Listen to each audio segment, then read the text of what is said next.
What's up, guys? Welcome back. We're going to be doing some striper fishing tonight. So really quick, I just wanted to give a rundown for those of you who are looking to get into striper fishing during the night and maybe haven't done so yet. So I'm just going to give a quick run through on what you need. So the main thing, the first thing you want to keep in mind is it's going to be obviously dark out there, so you want to be organized beforehand.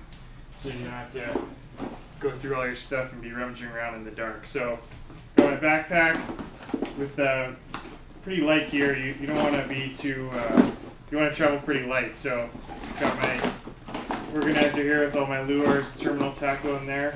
That's pretty much it. Any other little miscellaneous things that you need. Some people travel even lighter, but I got some other stuff in there and some camera stuff as well, so that's why I bring a backpack.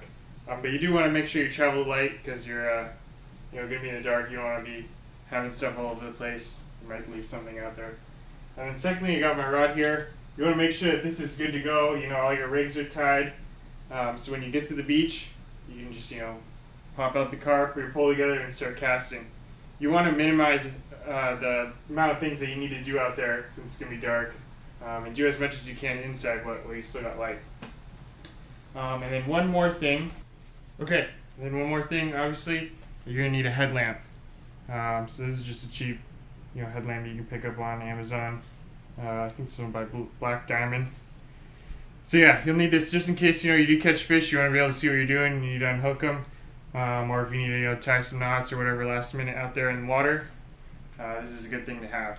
If you're just starting fishing, I wouldn't recommend doing night fishing first, just because obviously it makes everything more complicated. So go out there and try fishing. If you're trying something new, go try it during the day first, and then bring it back at night if that's something you want to try out. So yeah, we got all our stuff here. We're organized, we're ready to go, and it's time to get out to the beach. Let's go.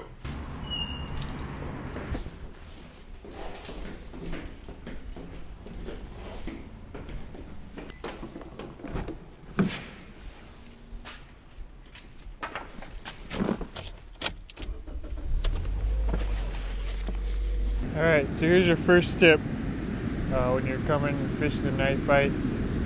Try and get to the beach before it actually gets dark. You can see the sun setting right there. It hasn't quite set yet. But try to get out of it when it's still light so you can see what the water looks like. Try and figure out where the holes are, where the sandbars are. So that way when it does get dark, you'll have at least some kind of idea what the water looks like. We're going to start off throwing the SP Minnow. I don't know if you can see it there, but we're going to start off throwing the SP Minnow for now, at least for a little while, and see if we can get anything to bite. Alright, first cast.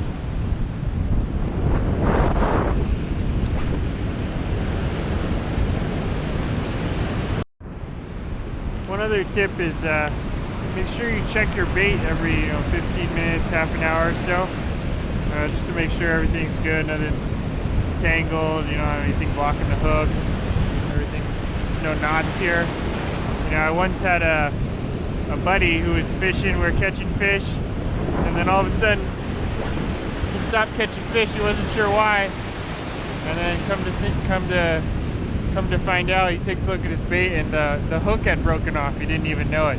It's dark out, so important to check your bait every once in a while, make sure everything's still good. Fish on.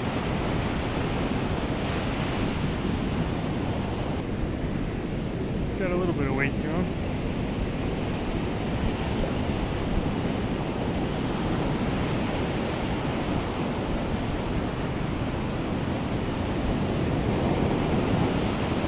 Waves.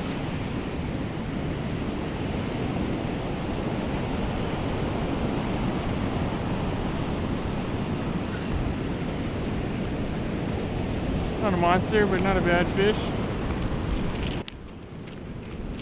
Probably about 24 inches or so, 25 inches. Alright, there's our first fish of the night right there. Nice little striped bass, probably about 25 inches or so. We're gonna get back out there and see if we can get another one.